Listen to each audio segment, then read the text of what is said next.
2024년 11월 15일 금요일 새벽 5시. 잠이 깼습니다. 또 그 꿈이었죠. 40년 전 아내가 숨을 거두던 날의 꿈 말입니다. 창밖으론 빗방울이 후두둑 떨어지고 있었어요. 빗소리가 유독 크게 들렸습니다. 마치 누군가 문을 두드리는 것처럼요. 저는 김영수, 올해 72살입니다. 봉천동에서 영수사진관을 운영한 지 벌써 40년째죠. 부엌으로 나가 물을 한 잔 마셨습니다. 싱크대 위 달력을 봤어요. 빨간 동그라미가 쳐진 날. 오늘은 아내 기일이었습니다. 여보, 오늘도 비가 오는구려. 빈 공간에 대고 중얼거렸죠.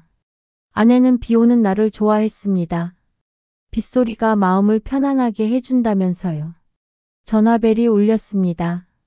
새벽에 웬 전화인가 싶어 받았죠. 아버지, 저 준혁이에요. 큰아들이었습니다. 목소리가 평소와 달리 들떴어요. 이 새벽에 무슨 일이니? 오늘 어머니 기일이잖아요. 납골당 같이 가려고요. 그리고 드릴 말씀도 있고. 뭔가 불안한 예감이 들었습니다. 준혁이는 평소 아내 기일도 잘 챙기지 않았거든요. 그래, 몇 시에 만날까? 10시에 사진관으로 갈게요. 아, 그리고 서류 몇 개 준비했어요. 아버지, 도장 필요한 것들이요. 서류? 도장? 전화를 끊고도 불안감은 가시지 않았습니다. 거실 서랍을 열어 통장을 확인했죠. 잔액은 그대로였습니다. 하지만 뭔가 이상했어요. 통장 표지가 새 것처럼 깨끗했거든요. 분명 작년까지만 해도 구겨지고 낡았었는데 말이죠. 오전 9시 사진관 문을 열었습니다. 곰팡이 냄새가 코를 찔렀죠. 제습기를 켜는 걸 깜빡했나 봅니다. 요즘 자주 이래요. 깜빡깜빡하는 게 늘었습니다. 카메라를 닫고 있는데 막내 아들 준호가 들어왔습니다. 아버지, 일찍 나오셨네요. 어머니 기일이잖아. 준호가 테이블에 커피를 놓았습니다. 따뜻한 김이 피어올랐죠. 형이 요즘 자주 오죠? 응, 일주일에 2~3번은 오더라. 무슨 용건으로요? 준호의 표정이 심상치 않았습니다. 의대를 졸업하고 레지던트 3년 차인 준호. 똑똑하고 예리한 아이였죠. 그냥 안부 묻고 서류 몇 개 부탁하고. 무슨 서류요? 잘 모르겠어. 은행 서류라고 하던데. 준호가 핸드폰을 꺼내 뭔가를 확인했습니다. 그리고 조심스럽게 물었죠. 아버지, 혹시 요즘 기억력이 예전 같지 않으세요? 왜 그러니? 형이 병원에 아버지 진료 예약을 여러 번 잡았다고 하던데요. 신경과에. 신경과? 처음 듣는 얘기였습니다. 난 병원 간 적 없어. 정말요? 그때 문이 열리고 준혁이가 들어왔습니다. 정장 차림이었죠. 손에는 서류 가방을 들고 있었어요. 아, 준호도 왔네? 형제는 어색하게 인사했습니다. 사이가 좋지 않았거든요. 준혁이는 사업을 한다고 했지만 뭘 하는지 정확히 몰랐습니다. 준호는 형을 탐탁지 않게 여겼죠. 아버지, 이것 좀 서명해 주세요. 준혁이가 서류를 내밀었습니다. 글씨가 빽빽했어요. 안경을 쓰고 읽으려 했지만 너무 작아서 잘 안 보였습니다. 이게 뭐니? 그냥 재산관리 위임장이에요. 아버지가 편하시라고. 준호가 서류를 낚아챘습니다. 잠깐 이거. 성년후견 신청서잖아.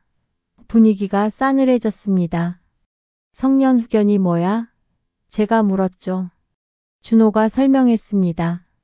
정신적 제약으로 사무처리 능력이 부족한 사람을 위한 제도예요. 쉽게 말해 치매 환자한테 적용하는 거죠. 준혁이가 끼어들었습니다. 내가 치매라고? 아버지, 요즘 자꾸 깜빡하시잖아요. 지난주에도 가스 안 끄고 나오셨고. 그건 실수야. 실수가 너무 잦아요. 그리고 준혁이가 또 다른 서류를 꺼냈습니다. 병원 진단서였죠. 서울대병원 신경과 이상민 교수님 소견서예요. 초기 치매 증상이래요. 준호가 진단서를 들여다봤습니다. 그리고 눈을 찌푸렸죠. 이상하네. 이상민 교수님은 작년에 은퇴하셨는데. 뭐? 준혁이의 얼굴이 굳었습니다. 아, 그게 다른 교수님인가 보다. 형, 이거 위조 아니에요? 그 순간 준호의 핸드폰이 울렸습니다. 병원에서 온 전화였죠. 네, 김준호입니다. 네? 아버지 진료 기록이요? 없다고요? 한 번도 안 오셨다고요? 준혁이가 슬금슬금 뒤로 물러났습니다. 형, 어디 가요? 화장실. 준호가 형의 팔을 잡았습니다. DNA 검사서는 진짜예요? 그건 진짜야. 준혁이가 다급하게 외쳤습니다. 그리고 서류를 내밀었죠. 친자 확률 99.9% 분명히 그렇게 적혀 있었습니다. 그런데 준호가 이상한 점을 발견했어요. 검사 날짜가 3개월 전이네요. 형, 왜 미리 DNA 검사를 했어요? 그냥 필요할 것 같아서. 거짓말이 분명했습니다. 준혁이 이마에 땀이 송글송글 맺혔죠. 그때 준호가 자기 가방에서 노트북을 꺼냈습니다. 형, 우리 은행 계좌 한번 확인해 볼까요? 왜 갑자기? 아버지 통장에서 돈이 빠져나갔다면 기록이 있을 거예요. 준호가 인터넷 뱅킹을 켰습니다. 제 주민번호와 기본 정보로 조회를 시작했죠. 아버지 비밀번호 아세요? 모르는데. 그럼 형은 어떻게 알았을까요? 준혁이가 말문이 막혔습니다. 화면에 거래 내역이 떴습니다. 충격적이었죠. 매달 500만 원씩 무려 2년간 빠져나간 기록이 있었습니다.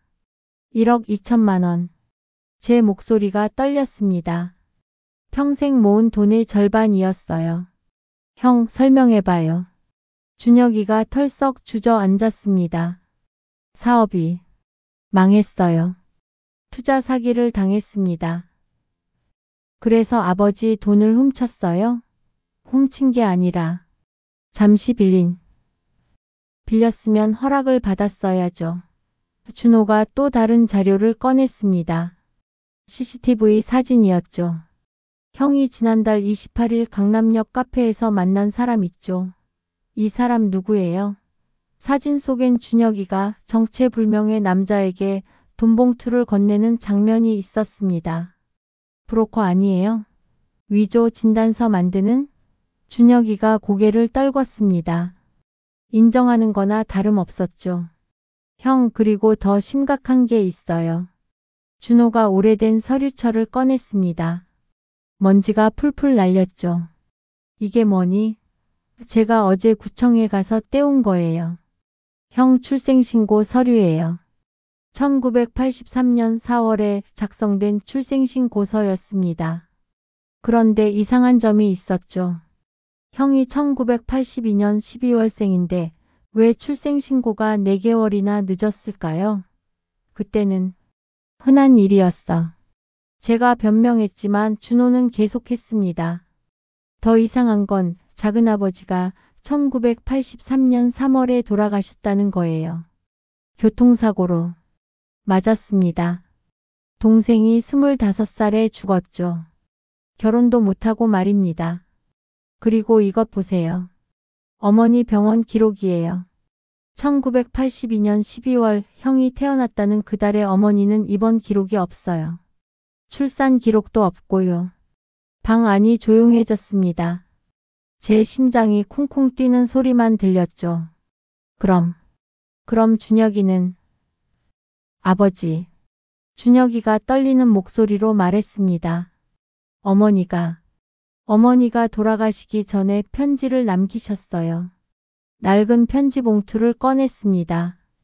아내의 손글씨가 분명했죠. 준혁이는 시동생의 아들입니다. 하지만 영수 씨한테는 비밀로 해주세요. 그이는 준혁이를 친아들처럼 사랑하니까요. 다리에 힘이 풀렸습니다. 의자에 털썩 앉았죠. 작은아버지가 진짜 아버지였어요. 어머니하고 그렇고 그런 사이였대요.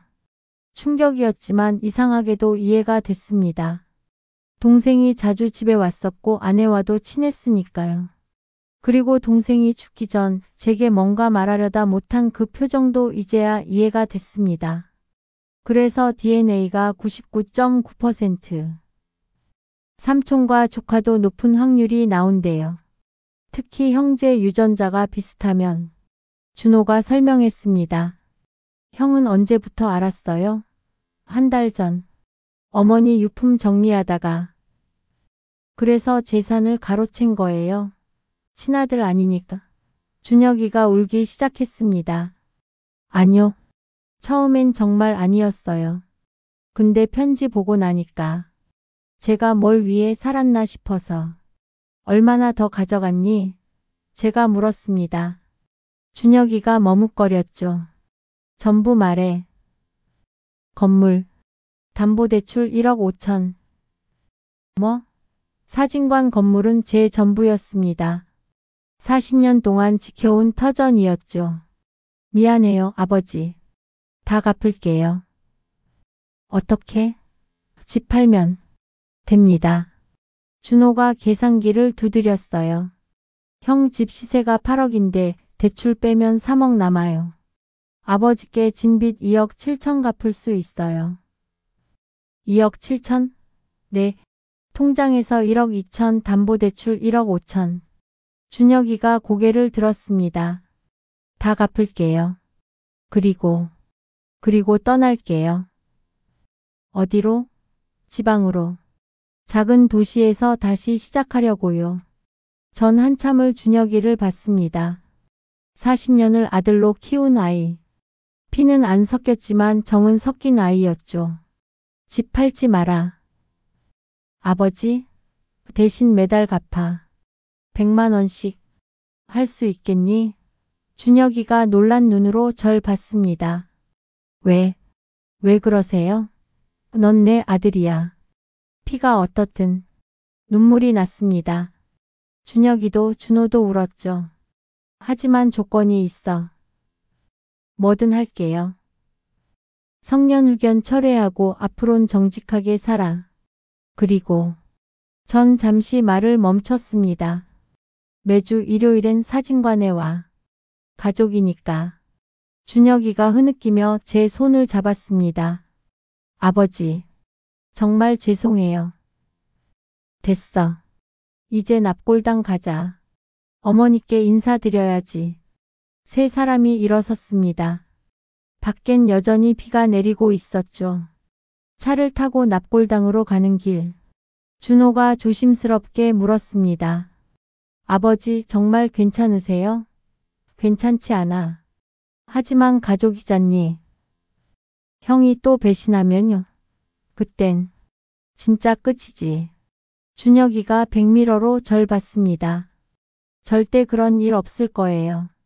맹세해요. 납골당에 도착했습니다. 아내의 위패 앞에 섰죠. 40년 만에 모든 진실을 알게 된 날. 원망스럽기도 서운하기도 했지만 여보 이제 다 알았어. 당신도 힘들었겠지. 조용히 말했습니다. 준혁이는 내가 잘 키울게. 걱정 마시오. 향을 피웠습니다. 연기가 피어올랐죠. 돌아서는데 준호가 물었어요. 아버지, 형을 정말 용서하신 거예요? 용서? 아니, 그냥 받아들인 거야. 다르지 않아요? 달라.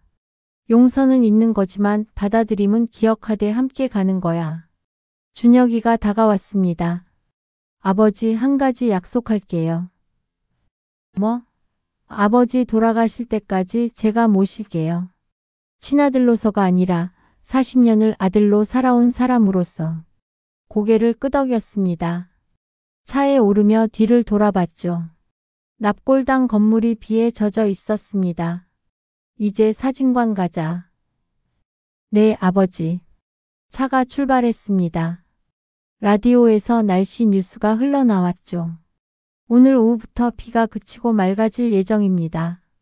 창밖을 봤습니다. 정말로 빗줄기가 약해지고 있었어요. 구름 사이로 햇살이 비치기 시작했죠. 준혁아. 네, 아버지. DNA 검사서 다시 가져와. 왜요? 불태울 거야. 그런 건 필요 없어. 우린 이미 가족이니까. 준혁이가 울먹이며 대답했습니다. 네, 아버지. 봉천동 사진관에 도착했습니다. 간판이 햇빛에 반짝였죠. 영수사진관 40년의 세월이 묻어있는 이름이었습니다. 다음 주 일요일 가족사진 찍자. 좋아요. 준호가 활짝 웃었습니다. 형도 꼭 오세요. 응, 꼭 올게. 형제가 어색하지만 따뜻하게 미소 지었죠. 문을 열고 들어갔습니다. 오래된 카메라가 우리를 반겼어요. 셔터를 누르면 찰칵 소리와 함께 순간이 영원히 되는 그 카메라. 이제 우리 가족의 새로운 사진을 찍을 시간이었습니다. 완벽하진 않아도 진실한 사진을 말이죠.